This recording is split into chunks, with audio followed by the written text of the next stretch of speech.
Bismillahirrahmanirrahim. Assalamu alaikum, урматтуу YouTube көрүүчүлөрү. Менин атым Нурбек. Мен ушу бала кезден бери ушу ооручумун, кыйналчумун бала кезден бери. Ата-энем көргөзүмөн жери калбады. Барчаны көргөздү. Ата-энем ушу бала үчүн баарын кылат экен. Больницага башты. Больницадан диагноз коюшту. Аяктан дарылашты, аяктан да шыфа болбоду.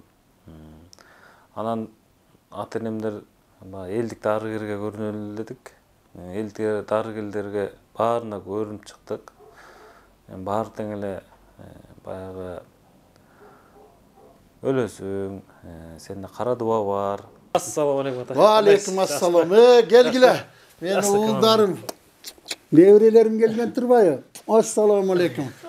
Gel oğlum. Жашоо жок dedi да. Эми жашоо жок дегенде баягы адамдын көңүлү дагы, жашоо дагы жашагысы келбейт экен, кыйналат экенсиң. Эчтекеге мындай теңиш балдарынан да чыктык, баарынан чыгып калдым да. Анан өзүм менен өзүм жүрө бердим.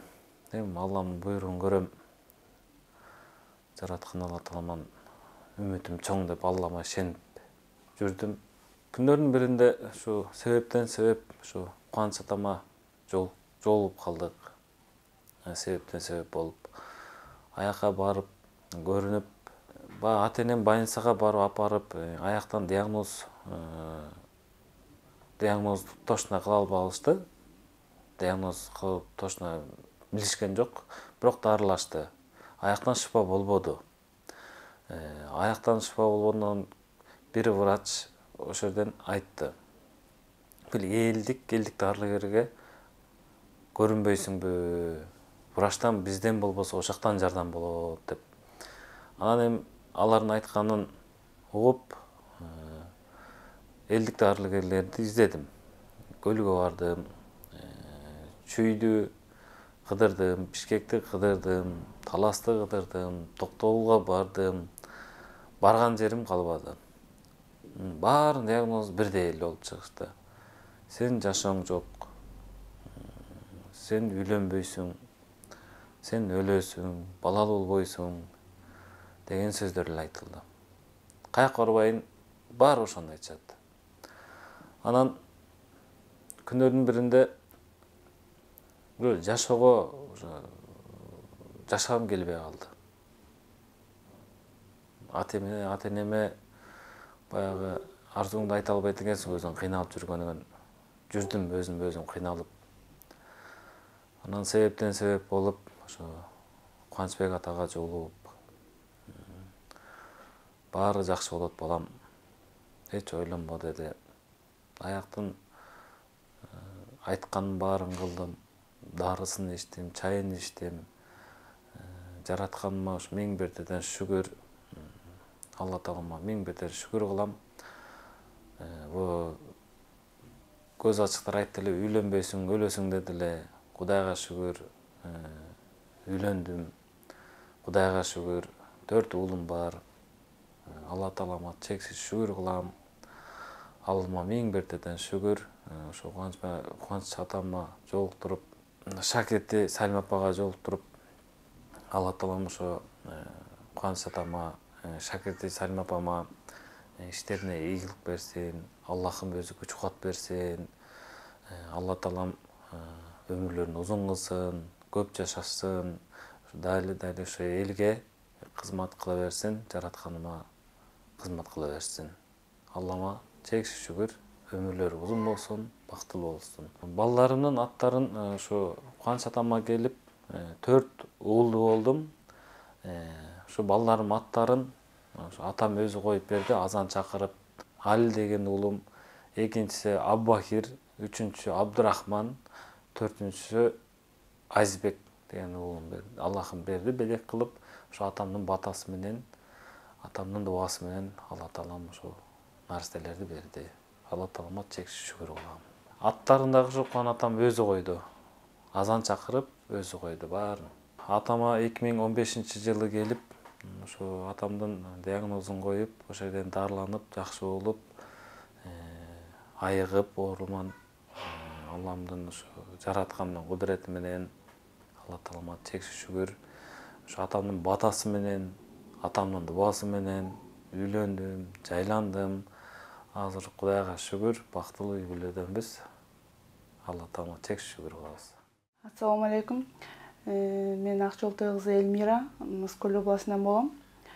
2015-жылы, ошол 2015-жылы турмушка чыгып, боюмда болбой жүрүп, анан врачтарга барып көрүнүп, УЗИге түшсөм, УЗИден миомаң бар экен деди. Врачтар только миоманы операция жолу менен гана дарылайбыз, атак болбойт, төрөй калышың деле мүмкүн дешти да врачтар. Анан мен операция жолунан баш тартып, Кубанычбек табып атама келүүгөн чечтим. Анткени бияка келүүмдүн себеби деле менин ата-энем өзү мындан ага чейин бул атама келип көрүнүп турушчу. Анан ошо больницалап жүргөн убакытта апам чалып айтып калды. Ошол Кубанычбек табыпка эле барып көрбөйсүңбү деп. Анан мен макул болуп, анан Кубанычбек табып атама келип, кабыл алуусуна кирдим. Кирип көргөн мени тамырымды кармап көрүп анан айтты: "Кызым, сарсаноо болбой эч убак дарыласа болот экен. Эч кандай операциясыз эле дарылайбыз" деп мени дарылоосуна кабыл алды. Дарылоодон бир курс сеанс алдым.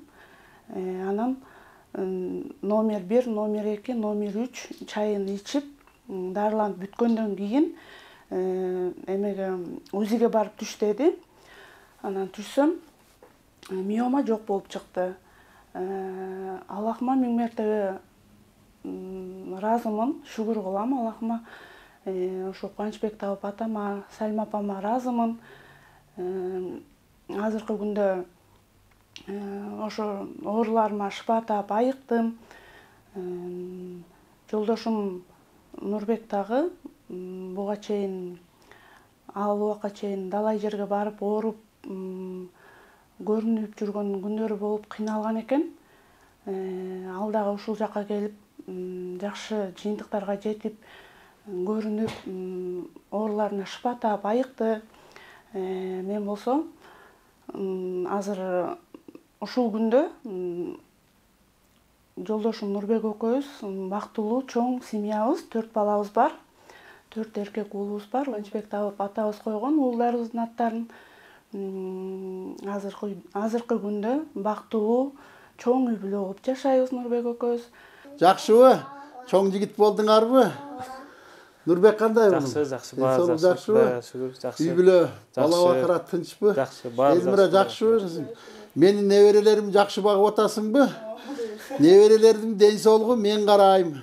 Багуусуна сен жооп бересиң, тарбиясына Нурбек жооп берет. Аманат дейт. Менин неберелеримди жакшы карагылагын. Үй бүлө тынчпы? Тынч. Жакшы жүрөсүңөр. Дагы айта кетчү нерсем, менин ата-энем, бир туугандарым, кайын журтум баардыгы ушул жакта көрүнүп турабыз. Аллахыма шүгүр. Ушу Кубанычбек табып атамды, Салима апамды бизге жолуктурганына. Ушул күндө бар болуңуздар, оорубаңыздар, ден соолукта болуңуздар, көп жашаңыздар, балдарыңыздардын жакшылыктарын көрүңүздөр. Сиздерге чексиз ыраазымын. Сиздердин ак батаңыздар менен ушул күнгө жетип отурабыз. Чоң семья болуп турабыз. Бактылуу үй бүлөбүз. Сиздер оорубаңыздар, ушинтип Аллахыма чексиз шүгүр. Ушу Кубанычбек табып атабыз кыргыз элиме ооругандардын оорусуна шыпа таап, айыктырып, дагы да эмгеги кыргыз элине сиңип жүрө берсин. Апам экөө эч убакта оорушпасын, балдардын маңдайында аман болушсун. Биз үй бүлөбүз менен ыраазыбыз. Бар болуңуздар, аман болуңуздар, көп жашаңыздар.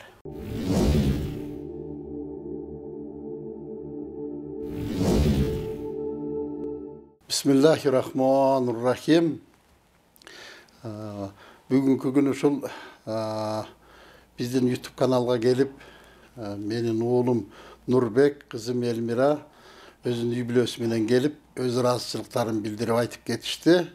Мен ушул кишилердин ооруларынан айыкканга себепкер болгон дарыгер катары, ушулардын үй бүлөлүү болуп, бала чакалуу болгонуна себепкер болгон дарыгер табып катары өзүм кандай жактан жардам бердим, кандай дарыладым, ошолор тууралуу бир аз маалымат айтып берейин. 2015-жылы Нурбек аттуу уулубуз бизге дарыланууга, кабыл алууга келген. Келген кезде абдан кыйналып, көп кыйынчылык тартып, ооруп келген экен. Себеби бала кезден бир белгисиз оорулар менен ооруп, оорусуна шифа таппай абдан көп кыйналган экен. Биринчиси ушу физический ден соолугунда болгон оорулар, аргандагы. Экинчиси душевный деп коет, жүрөк оору. Жүрөктө кандай оору болот? Бул санаа болот, кайгы, капа болот, коркунуч болот. Ушул сыяктуу оорулар менен келген экен. Көп жерлерге барып, көп жерлерден дарыланыптыр. Биринчи адегенде больницадан дарыланган экен. Ал жерден нервтен, жүрөктөн ооруйсуң деп медиктер өз жардамын көргөзүшүптүр. Бирок ойдогудай шифа болбогондон кийин сен кыргызча кылып көрбөйсүңбү, молдекелерге да дем салдырып көрбөйсүңбү деп ошо врачтар буга кеңеш берет экен. Ошондон кийин бул уулубуз анан элдик медицина деп, элдик медицинага кайрыла баштайт экен. Көп жерлерге кайрылыптыр. Ысык көлдөн баштап Көл обласы, Чүй обласы, Бишкек шаарындан, Талас обласы, Токтогулдарга чейин барып, түрдүү элдик дарыгерлерге кайрылыптыр. Эми элдик дарыгерлерге кайрылганда алардын дагы кесиптери болот, молдо деген болот, бакшы деген болот, табык деген болот, көз ачык, сыйкырчы деген сыяктуулар болот. Эми булар ажырата албагандан бир мындай бакшылардын, сыйкырчылардын колуна түшүп калган экен, айтымчылардын. Анан биринчи адегенде органический оору менен башым жүрөгүм деп кайрылган болсо, ошол адамдарга баргандан кийин дагы бир башка оору кошулат. Бул душевный деген оору. Көңүл калуу, көңүл оору деген ооруга түшүп болот. Бул душевный ооруну дарылаш кыйын. Себеби бул ошол дарыгерлерге барганда пайда болгон оору. Себеби бул жигитке алар ушундай диагноздорду коет. Сенде сыйкыр дубасы бар экен. Сага каргыш тийген экен. Сенин ичиңе жин кирип кеткен деп, анан түрдүү ырым-жырымдарды жасашкан. Жинди чыгарабыз деген, сабаган, окуган, ар кайсы жерлерге зыяраттарга алып барган, жиниңди чыгарабыз, анан сендеги каргышты чыгарабыз деген сыяктуу көп ритуалдарды, түрдүү нерселерди жасаган. Алардын баары чыкпай коюп, анан башкаларына барган, ошондо көп жерге барат. Акыралар, айтымчылар, сенин келечегиң жок, тагдырың жок, өлүм күтүп турат, жакында өлөсүң, үйлөнбөйсүң дагы, балалуу да болбойсуң, келечегиңдин баардыгы ушунда бир черный полоса деп орусча айтканда, кара туман болуп турат, келечегиң жок деп. Ошону ичкен уккан жаш баланын жүрөгү кандай ооруйт? Эне сүтү оозунан кете элек, жигит болсо, жашоону көрө элек болсо, анан ага айтылган тагдыр болсо, сен бир келечегиң жок, сага жин кирген, жиниң чыкпай атат, каргышың кайтпай атат, сыйкырың көчпөй атат, көзүң ачылыш керек. Иши кылып түрдүү жомокторду айтып, баланы кайра ушундай алсыз кылып, көңүлүн чөгөрүп, душевный дагы, материал, физический дагы ооруга кабылып кыйналып калган экен. Ошол кезде ушул баланын үнү Аллах Таалама жетип, Аллах Таалам бир өзү себепкер кылып биздин кабыл алууга келген экен. Мен тамырын кармап көрүп, ден соолугун текшерип, анан өзүм акыл кеңешимди айттым. Уулум, сенде биринчиден сыйкыр жок, экинчиден каргыш жок, үчүнчүдөн жин жок, уулум, андай нерсе жок. Сенде чистый гана органический нервтен чочуп калган экенсиң, башың ооруйт, андан жүрөгүң ооруйт. Бул оорулардын баарын дарылап, сакайтса, айыктырса болот деп дарылоого кабыл алдым. Бир жылга жакын бизде дарылоо болду. Биринчиси жыйынтыгы, биринчиси ден соолугунда бүт оорулардын баардыгынан шифа таап айыкты. Ekинчisi 1 жылдан кийин bir imandуу ата-эненин имандуу кызына жолугуп, нике кайыптан бак ачылып үйлөндү. Андан кийин 1 жылдан кийин bir эркек бала болду.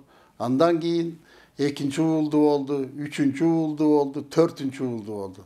Мына Кудайга шүгүр азыр Аллах Тааламдын өзүнүн каалоосу менен, колдоосу менен, Аллах Тааламдын мээрими менен бактылуу үй бүлө болуп жашап атат. Мына менин Али деген эң чоң небирем.